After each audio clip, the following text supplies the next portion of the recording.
오늘 예수님의 말씀을 살피는 데까지 아주 유용하다고 봅니다. 왜 전도자는 빛을 아름답다고 말할까요? 이 물음에 많은 이들은 빛이 있어야지 사물을 볼 수 있기 때문이라고 답합니다. 이런 생각은 현대인들에게는 과학적인 상식이지만 고대인들에게는 만만한 내용이 아니었을 것입니다. 이 간단한 내용을 합당하게 설명하기까지 인류는 수천 년의 시간을 보내야 했습니다. 그럼에도 불구하고 창세기는 놀랍게도 하나님께서는 빛을 먼저 지으시고 다음 과정을 진행하신 것으로 증거합니다.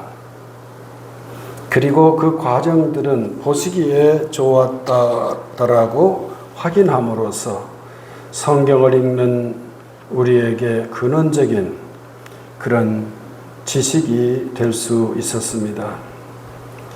아마도 전도자는 이와 같은 내용을 따라, 즉 성경 말씀을 따라 오늘과 같은 놀라운 증언을 할 수 있었던 것이라 믿습니다. 따라서 성경은 만인을 지혜롭게 하는 근원임을 깨닫게 됩니다. 요한복음은 모두 7곳에서 예수님의 자기 증언이 나옵니다. 나는 무엇이다 라고 하는 말씀은 이렇게 7차례나 나옴으로써 예수님의 존재가 더욱 소중한 지위에 있음을 증언하는 셈입니다. 오늘 우리는 스스로를 빛이라 하시는 대목을 보고 있습니다. 예수께서 또 말씀하여 이르시되 나는 세상의 빛이니 나를 따르는 자는 어둠에 다니지 아니하고 생명의 빛을 얻으리라고 말씀하십니다. 요한복음은 빛이란 어둠 속으로 임하는 것임을 보여줍니다. 1장 5절 빛이 어둠에 비치되 어둠이 깨닫지 못하더라고 말씀합니다. 어둠이 빛을 덮는 것이 아니라 빛이 어둠에 비친다고 말씀하여서 이런 우리의 생각을 뒷받침하고 있습니다. 이것은 곧 세상이 어두움에 온통 깃들어 있다는 뜻도 될 것입니다. 왜냐하면 한낮이면 빛이 드러날 수 없겠으니 이 세상은 지금껏 어둠에 묻혀서 이어지다가 비로소 빛이신 예수님으로 말미암아 그 실체를 드러내게 된다는 뜻입니다. 보시기에 좋았던 하나님의 세상은 죄로 말미암아 흑암의 포로가 되었음을 어떻게 생각하면 성경 전체는 이 내용을 증언하는 줄거리라고도 할 수 있습니다. 그래서 어떤 예언자들은 여기서 벗어나는 일은 실로 어려운 일이고 캄캄한 현실은 쉽사리 넘어설 수 없다고 증거합니다.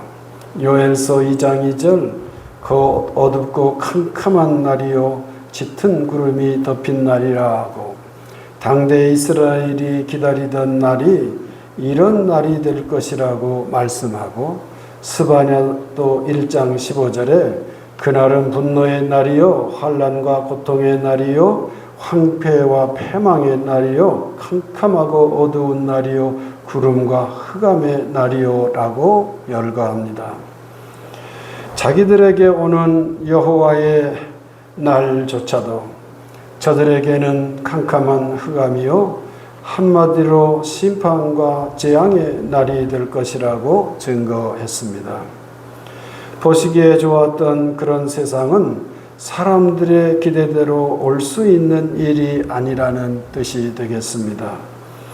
여기에 더해 더욱 놀라운 말은 이사야 예언자로부터 들을 수 있습니다. 45장 7절 나는 빛도 짓고 어둠도 창조하며 나는 평안도 짓고 환난도 창조하나니 나는 여호와라 이 모든 일을 행하는 자니라고 말씀합니다. 성도 여러분, 하나님께서 빛을 지으셨고 하나님께서 평안을 지으신 것에는 우리가 얼른 반가워할 만한 메시지입니다마는 놀랍게도 하나님께서는 어둠도 창조하고 환난도 창조한다는 이 특이한 말씀은 우리를 짐짓 멈추게 하는 말씀입니다. 오늘 우리가 맞닥뜨리는 캄캄한 현실은 악한 실제, 즉 사탄이 만들고 있는 일이 아니라 빛을 지으신 그분으로부터 존재하게 된 참으로 의도된 것이라는 선언으로서 우리들의 생각을 다시 한번 하도록 이끌고 있습니다. 빛을 사모하는 우리들에게는 사실상 이 말씀은 깜짝 놀라게 하는 그런 말씀이라 하겠습니다.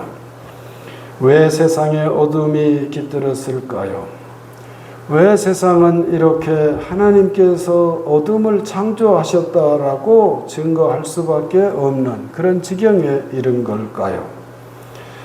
어둠은 하나님이 지으신, 즉 인간의 무책임, 게으름, 교만에 대한 하나님의 심판이라는 생각이 이 표현 속에 담겨 있다고 하겠습니다.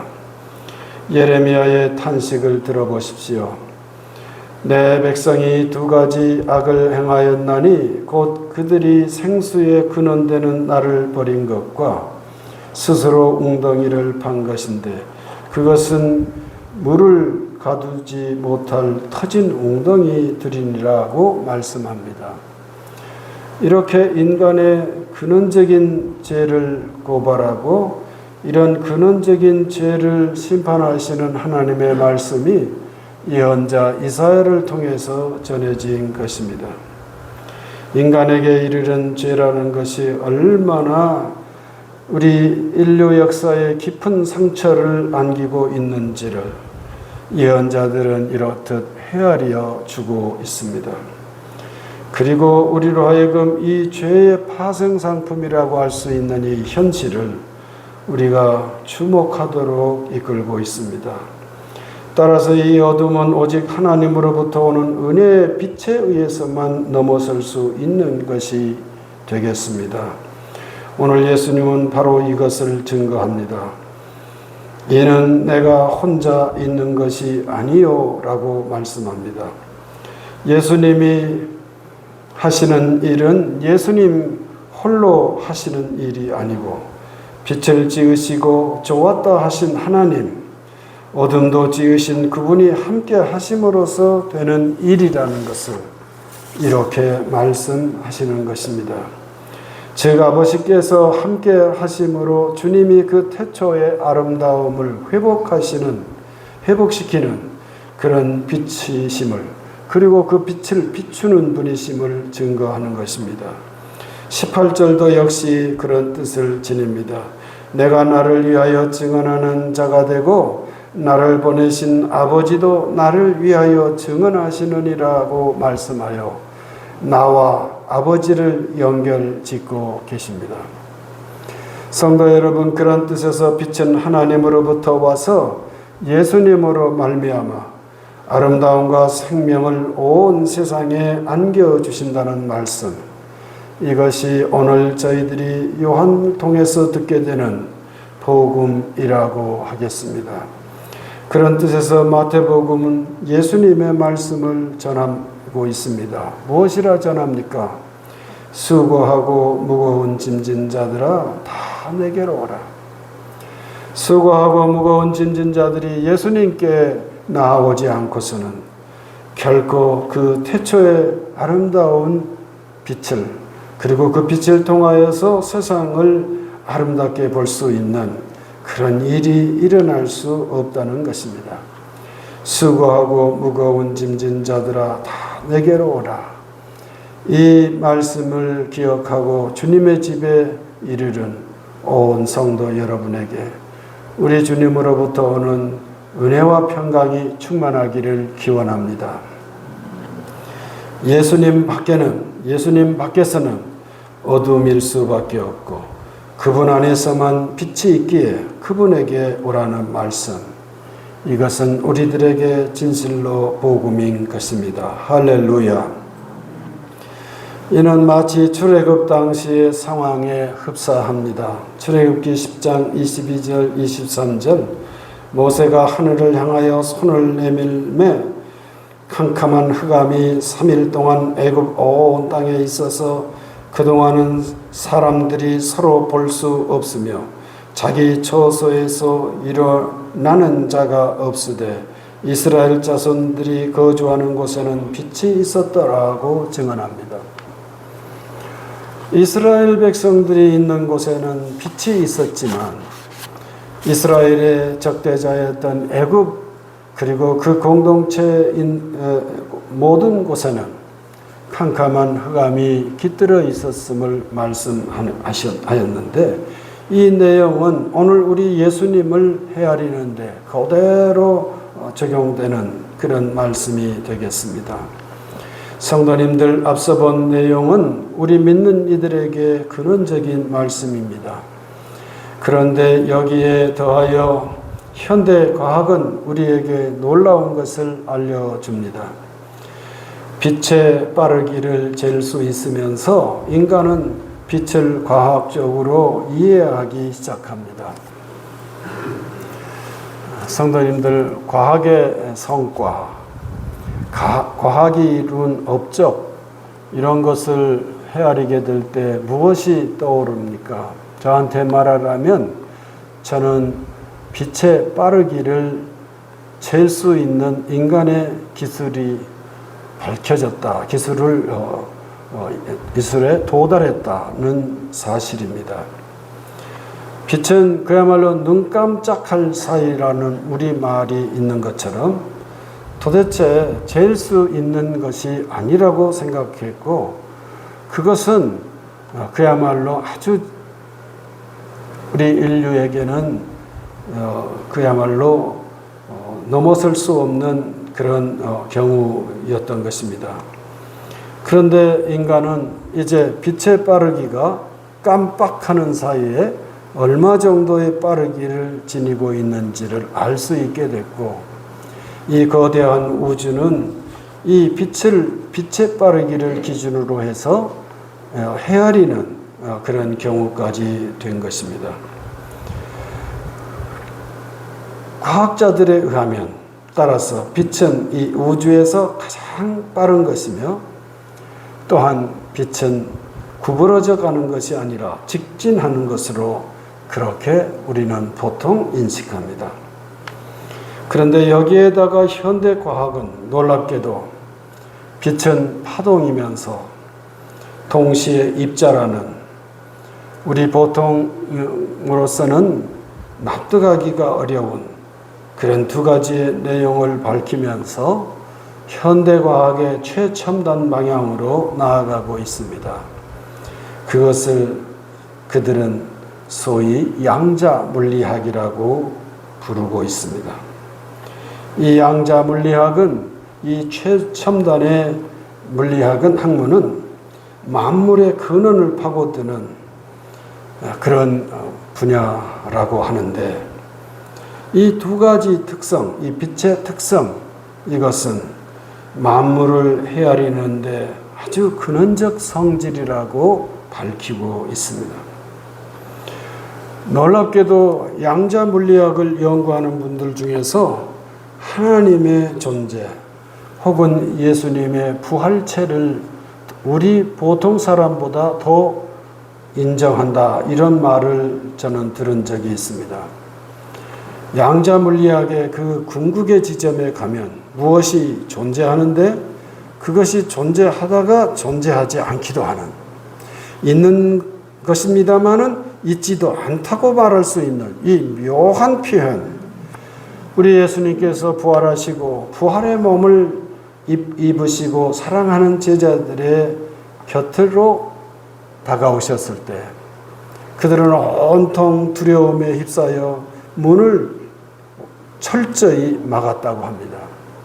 그렇게 닫고 그리고 야릇한 두려움에 빠져 있을 때 놀랍게도 주님은 문을 열고 들어오시는 것이 아니라 그 닫힌 공간 속에 임하여 평안할지어다 라고 인사하였다고 하는 것입니다.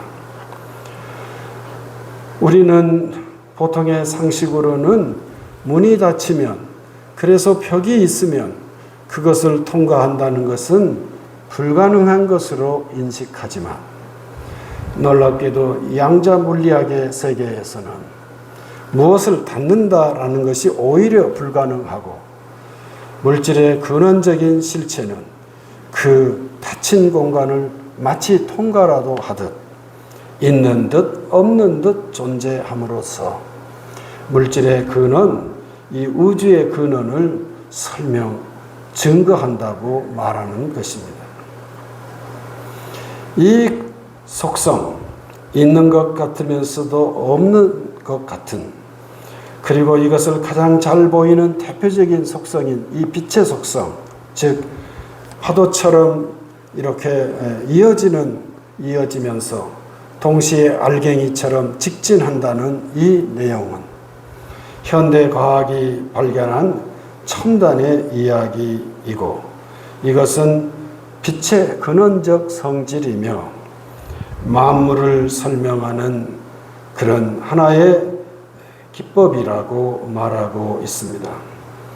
이 양자 혹은 광자의 신비를 저들에 의하여 찾아주고 있는데, 이 내용은 오늘 예수님께서 친히 빛이라 말씀하시는 내용을 우리가 헤아리는데 좋은 이해가 되리라고 믿습니다.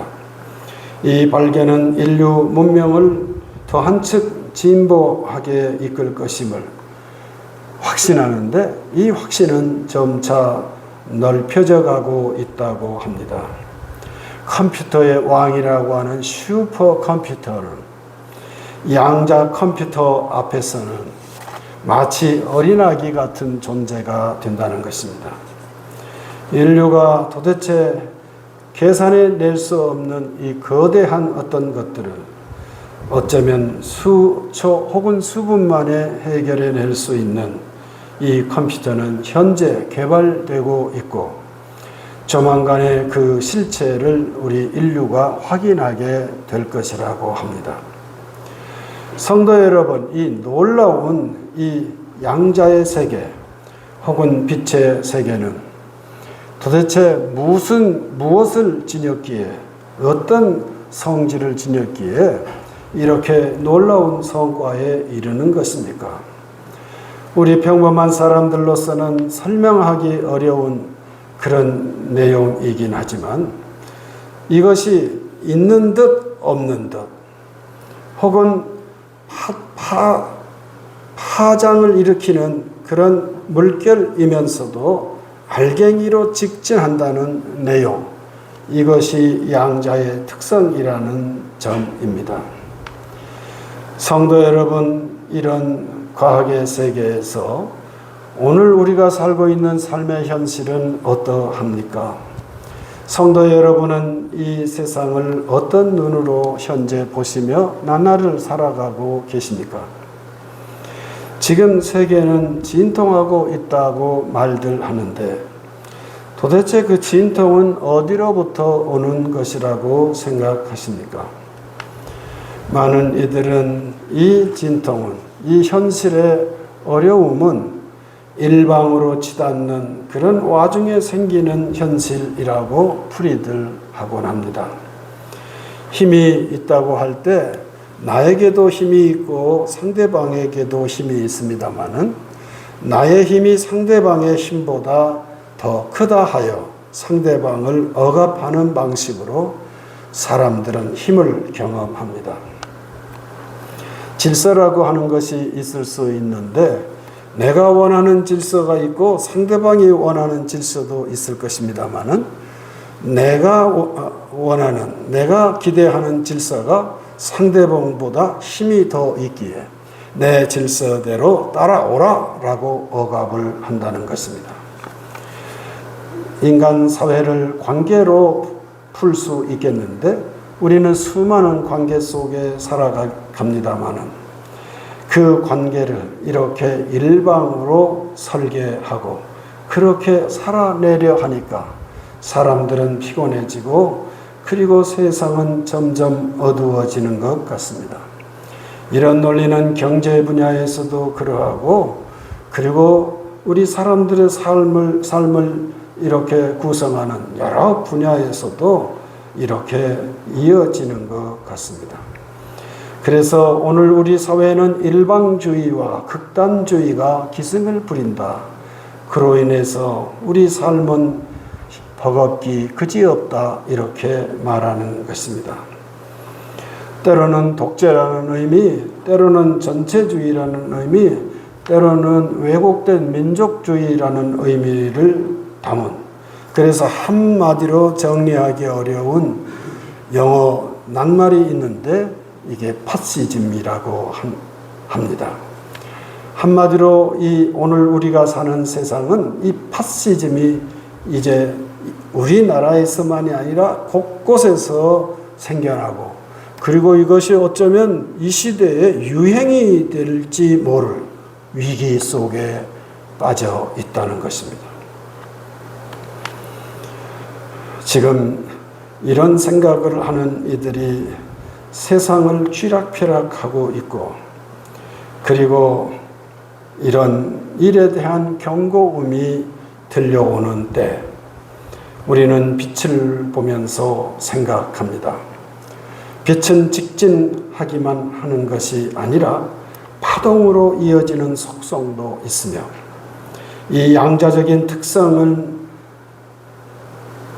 일군의 학자들에 의해서 살펴짐으로써 그래야 인류 문명을 새롭게 하는 궁극적 성과를 이루게 되는 이런 지점에서 우리는 이 세상의 어두움을 우려하고 있는 것입니다.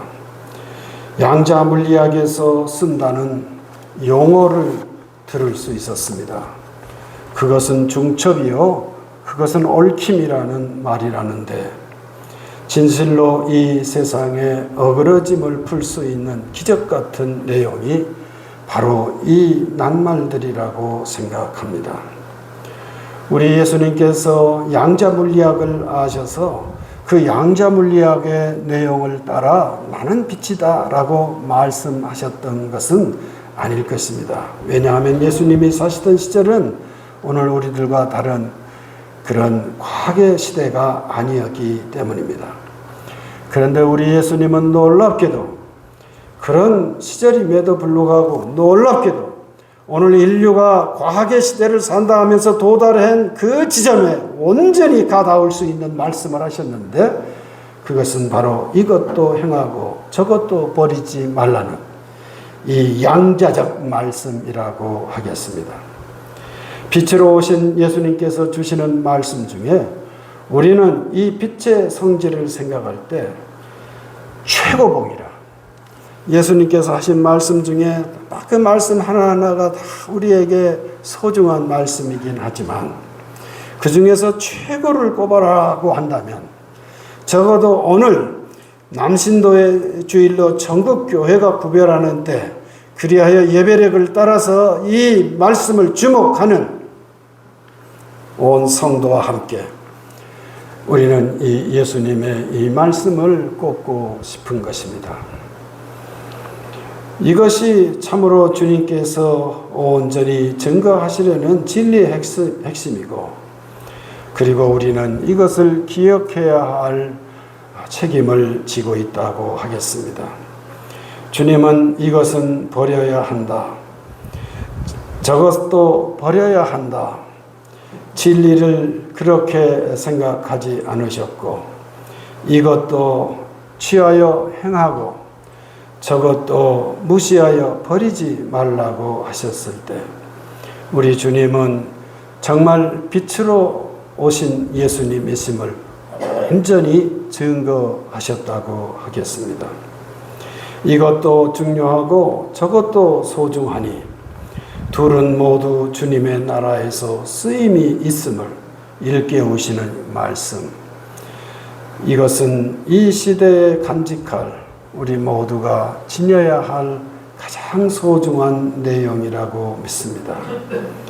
감히 어두움을 지으셨다라고 하는 이사야 예언자의 말씀은 상호 극단적 대결만이 난무하는 당시 우리 하나님을 다시금 생각하도록 이끄는 등불이었던 것입니다. 등불과 같은 말씀이었습니다. 이 내용은 오늘 우리들에게도 여전히 유효한, 아니야 어쩌면 더 소중한 복음인 줄 믿습니다. 성도 여러분, 빛이 아름다운 데는 직진의 특성으로 이웃을 돋보이기 때문일 수 있습니다. 빛이 드러나 출발해서 반사하여 내 시신경을 건드림으로써 그리하여 우리는 사물을 인식하게 되는 것입니다. 이것은 빛의 특성입니다. 그러나 자기 스스로 상대와 어우러지는 중첩과 얽힘에 대한 생각, 그것이 빛의 또한 소중한 특성임을 기억하면서 우리 모두 그리스도인의 길을 가시기를 주님의 이름으로 기원합니다. 나 귀하고 그러나 너도 귀하여 이것도 행하고 저것도 버리지 않는 이 어우러짐의 역사가 이 온 땅에 다시 베풀어질 때, 즉 예수님으로 말미암아 성령님 안에서 베풀어질 때 이 극단적 생각이 난무하는, 그래서 뜻 있는 이들을 조마조마하게 만드는 이 어려운 때가 극복되리라고 믿습니다. 성도 여러분, 우리는 각자로 살지만 이 주님으로부터 오는 거룩한 진리를 마음에 새기고 날마다 순간마다 일상의 삶을 주님의 말씀을 따라, 이 복음의 내용을 따라 잘 감당해 가시는 지혜로운 성도가 되시기를 주님의 이름으로 기원합니다.